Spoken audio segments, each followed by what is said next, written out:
Hello नमस्कार दोस्तों, बहुत बहुत स्वागत है आप सभी लोगों का। Very warm welcome. अभी हाल ही में एएलपी की नोटिफिकेशन आई और बहुत सारे बच्चे इसको लेकर के कंफ्यूज हैं कि सर ये बताइए मेडिकल को लेकर के क्या कहानी है। तो मेडिकल के बारे में जो जो भी आपको जानकारी चाहिए ना, इस वीडियो में हम उसको एकदम प्रॉपर तरीके से आपको एक्सप्लेन करने जा रहे हैं। इसके बाद भी आपको कोई भी अगर डाउट हो तो आप हमसे कमेंट सेक्शन में पूछ सकते हैं। एक चीज मैं जरूर कहूंगा, जितने भी बच्चे एएलपी का एग्जाम दे रहे हो ना, पहले ही चैनल को सब्सक्राइब जरूर कर लेना, क्योंकि इसमें हम रोजाना इसमें कुछ ना कुछ बहुत इंटरेस्टिंग वीडियो, जैसे अभी एक अगला वीडियो आ रहा है जिसमें हम आपसे बात करेंगे कौन सी जोन से आपको अप्लाई करना है, ग्रीन जोन कौन सी है, रेड जोन कौन सी है। और बेटा ये बहुत विश्लेषण के बाद में होता है, बहुत ज्यादा रिसर्च के बाद में होता है। तो जो भी चीज आपको यहां पर लैब पर मिलेंगी ना, आपको बहुत ज्यादा रिसर्च के बाद ही आपको वो चीज मिलेगी। ठीक है, तो आप इसको सब्सक्राइब सभी बच्चे जरूर से कर लीजिएगा। चलिए अब आते हैं, बताते हैं आपको। देखो, तो अब देखिएगा, सबसे पहले हम बात करेंगे फॉर्म भरने की तिथि क्या है, 12 अप्रैल है। पद आपको पता है 9,970 पद भी है इसमें। फिर इसके बाद उम्र 18 से 30 साल है, बहुत सही है। और यार ये फॉर्म जरूर भरना चाहिए, क्योंकि ये टेक्निकल भर्ती और साथ में इसके मेडिकल स्टैंडर्ड इतने हाई है कि समझ लो 70% बच्चा तो इसको फॉर्म को भरता ही नहीं है। और 10,000 पद और आपका कंपटीशन 3 गुना कम, तो ये इतनी गजब चीज होती है कि आप समझ लीजिए फॉर्म भरा और इसीलिए इसका कट ऑफ भी बहुत ज्यादा नहीं जाता है। फॉर्म भरा और सिलेक्शन हुआ, अगर आप थोड़े भी ठीक ठाक है ना पढ़ने में, तो आपका सिलेक्शन हो जाएगा। इसलिए इस फॉर्म को जरूर भरना चाहिए। अब समझो, तो यहां पर क्या है, सैलरी वगैरह इसमें बढ़िया, मतलब 50-55 हजार तक आप मांग सकते हो, मिलेगी आपको। क्वालिफिकेशन, हाँ एक खास बात है कि इसमें टेक्निकल क्वालिफिकेशन ही होनी चाहिए। आईटीआई करो, या तो डिप्लोमा होना चाहिए, बीटेक होना चाहिए, वो भी गिवन ट्रेड में ही होना चाहिए, मैकेनिकल में, इलेक्ट्रॉनिक में, इलेक्ट्रिकल में और ऑटोमेशन में, ऑटोमोबाइल में। ठीक है, अब देखो, अच्छा सबसे पहले मेडिकल इसकी बात करते हैं, मेडिकल स्टैंडर्ड्स की। देखिए एएलपी काफी सेंसिटिव पद है, आप ट्रेन चलाएंगे तो आपकी आंखें एकदम एक नंबर, एकदम टॉप नॉच होनी चाहिए आपकी। तो इनके मेडिकल स्टैंडर्ड्स में ये A1 मेडिकल स्टैंडर्ड मांगते हैं। A1 मेडिकल स्टैंडर्ड जो है ये सबसे तगड़ा होता है। आपका मेडिकल टेस्ट होता कब है, देखो इसमें 3 होता है। जैसे सबसे पहले CBT1 प्रीलिम्स हो गया, CBT2 मेंस कह सकते हो, इसके बाद होता है CBAT। तो जो CBAT है, CBAT के टाइम पर आपको अपना एक मेडिकल, आपको सर्टिफिकेट अपनी तरफ से देना होता है कि हाँ मेरे पास A1 मेडिकल फिटनेस है। वो A1 मेडिकल फिटनेस क्या होती है अभी आगे बताऊंगा। और ये आपको बोर्ड मान लेता है कि हाँ ठीक है, आपने डॉक्टर से, आपने अपने वहां के जिला अधिकार, जिला के जो आपके सरकारी अस्पताल के जो डॉक्टर होते हैं ना, सीएमओ जिनको बोलते हैं, सीएमओ से आपको सर्टिफिकेट दिलवाना होता है कि भाई मेरा मेडिकल सर्टिफिकेट ये है और मैं एकदम, मेरी आंखें एकदम टॉप नॉच है। ये आप काम करते हो, CBAT के दौरान आपको ये देना होता है। अगर सर्टिफिकेट नहीं दे पाए तो आपको एग्जामिनेशन में बैठने नहीं दिया जाएगा CBAT में।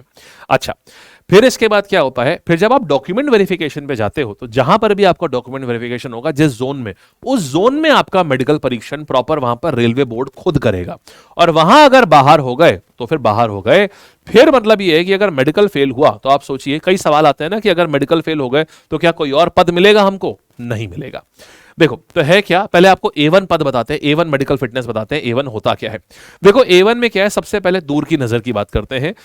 ये 6x6 दोस्त परफेक्ट विजन होता है, मतलब बिना चश्मे के होता है। मतलब आपके चश्मा, बिना चश्मे के आप एकदम क्लियरली देख पा रहे हो, उसको 6x6 विजन बोलते हैं। ठीक है, अच्छा फिर क्या होता है, अगला टेस्ट जो होता है इसका, वो होता है फॉगिंग टेस्ट। तो फॉगिंग टेस्ट ये चेक करने के लिए होता है कि यार ऐसा तो नहीं है कि कोई छुपा हुआ चश्मे का नंबर है। छुपा हुआ चश्मे का नंबर होता है, कई बार हमें पता नहीं होता है कि हमारे कौन सा चश्मा लगा हुआ। हमारे तो चश्मा लगा नहीं हुआ है, हमें लगता है हमारी आंखें एकदम सही हैं, लेकिन फॉगिंग टेस्ट जो होता है ये रिवील कर देता है कि क्या इस व्यक्ति के कोई ऐसा तो नहीं कि पावर है और इसको पता ही नहीं है। तो वो फॉगिंग टेस्ट होता है, इसीलिए इसमें यहां देखना, ये विद फॉगिंग टेस्ट भी होता है इसमें। अच्छा, फिर इसके बाद यहां पर क्या है कि अगर मान लो फॉगिंग टेस्ट में अगर किसी को दिखेगा, देखो फॉगिंग टेस्ट के आगे देखो लिखा हुआ है ये कि अगर किसी को 2 डायोप्टर से ज्यादा की पावर फॉगिंग टेस्ट में दिखती है तो उसको, उससे ज्यादा नहीं, 2 डायोप्टर तक तो एक्सेप्ट करेगा फॉगिंग टेस्ट में। ये छुपी हुई पावर होती है, ये छुपी हुई पावर 2 डायोप्टर तक एक्सेप्टेड है, उससे ज्यादा नहीं एक्सेप्टेड है। आपको बता दूं ये लाइन, मतलब बच्चों, ये एक बच्चे को नहीं समझ में आती कि ये लाइन का मतलब क्या होता है। बेटा फॉगिंग टेस्ट का मतलब ही होता है छुपी हुई पावर को निकालना, ये होता है। फिर देखो नजदीक की नजर, तो नजदीक की नजर के लिए क्या होता है, एक स्नेलन स्कोर होता है। स्नेलन स्कोर क्या होता है, कुछ नहीं, बहुत आसान चीजें ये सब। आपने देखा है जो वो बड़ा बड़ा पढ़ाते हैं, बड़ा वाला E, उसके नीचे छोटा छोटा MNO लिखा रहता है, वो जो पूरा चार्ट होता है उसको उसको स्नेल चार्ट बोलते हैं। तो आप बिना चश्मे के 0.6 वाला आप आराम से पढ़ पाओ तो ये चेक करता है कि पास की नजर आप अच्छे से पढ़ पा रहे हो, छोटी लिखाई पढ़ पा रहे हो। अगर 0.6 वाली लाइन आप अच्छे से पढ़ पा रहे हो तो आपका स्नेलन स्कोर डन हो गया है, आप आराम से देख सकते हो। समझ गए, ये होता है।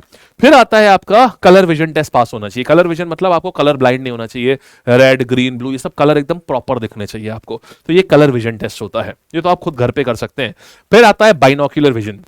बाइनोक्यूलर विजन का मतलब होता है कि आप दोनों आंखों से एकदम समान चीज देख पा रहे हो, ऐसा तो नहीं कुछ कोई विजन में गड़बड़ है इस तरीके से कुछ, उसको बाइनोक्यूलर विजन बोलते हैं। ठीक है, फील्ड ऑफ विजन होता है। फिर इसके बाद में फील्ड ऑफ विजन का मतलब क्या होता है बालक, जैसे मैं हूं, मैं अभी ये देख रहा हूं तो मुझे यहां तक देखो, अभी मुझे अपने दोनों हाथ यहां तक दिख रहे हैं, मेरे हाथ दोनों सीधे हैं, देखो मैं सीधे देख रहा हूं, फिर भी मुझे पता है मेरे हाथ अभी ऊपर उठे हुए हैं, अब ये पेन जो है ऊपर उठा है, अब ये पेन लेफ्ट में ये राइट में, मुझे दिख रहा है, इस आंख से हल्का हल्का दिख रहा है, तो ये मेरा पूरा फील्ड ऑफ व्यू आ जाता है।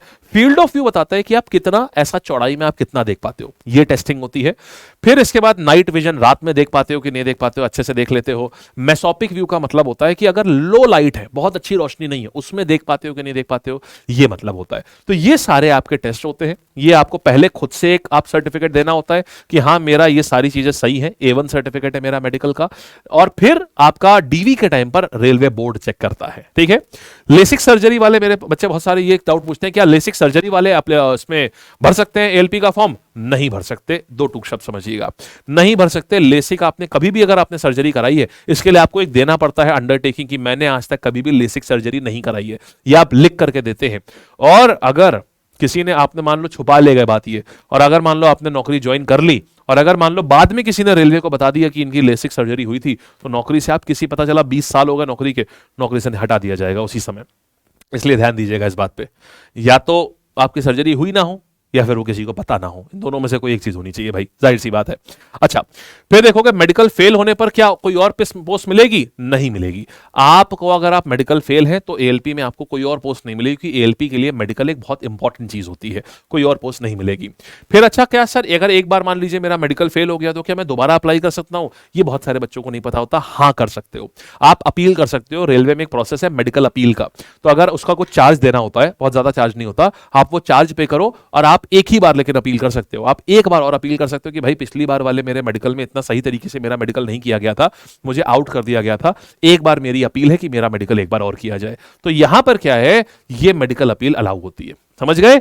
ये बेटा इसके सारे मेडिकल स्टैंडर्ड्स हैं। टोटल रेलवे के इतने स्टैंडर्ड होते हैं, A1 A2 B1 B2 C1 ये सब, लेकिन सबसे तगड़ा स्टैंडर्ड यही होता है और यही चाहिए होता है एएलपी के लिए। समझ गए? तो बस अब आप ऐसे करिए। अब मैंने आपको सारी चीज बता दी है, फिर भी कोई डाउट है तो नीचे कमेंट सेक्शन में मुझसे पूछो कि कहां पर कोई भी प्रॉब्लम आ रही है, कमेंट सेक्शन में पूछो कि क्या चीज है, उसमें क्या डाउट है, आप मुझे बताओ, मैं आपको उसका सोल्यूशन बताऊंगा। ठीक है? और बेहतरीन तरीके से एएलपी की तैयारी करो। एक चीज जरूर कहूंगा बेटा, चैनल सब्सक्राइब जरूर कर लेना, क्योंकि बहुत इंपॉर्टेंट चीज है। जैसे इस क्लैरिटी से आपको अभी मेडिकल पता चला ना, मैं आपको बताता हूं पूरे यूट्यूब पे आपको इतनी क्लैरिटी से कहीं नहीं मिलेगा, मतलब आप कहीं नहीं मिलेगा। इसी प्रकार से सब्जेक्ट भी हम लोग ऐसे ही पढ़ाते हैं, एकदम अटमोस्ट क्लैरिटी के साथ में पढ़ाते हैं कि उससे क्लियर मिलना ही नहीं है। तो बस आप इस चीज को करिए और आप बेहतरीन तरीके से बेहतरीन नंबर से साथ में आप पास होंगे। ठीक है? ऑल द बेस्ट, मस्त रहिए, जबरदस्त रहिए, ऐसे ही खेलते कूदते रहिए। ठीक है जी, ऑल द बेस्ट।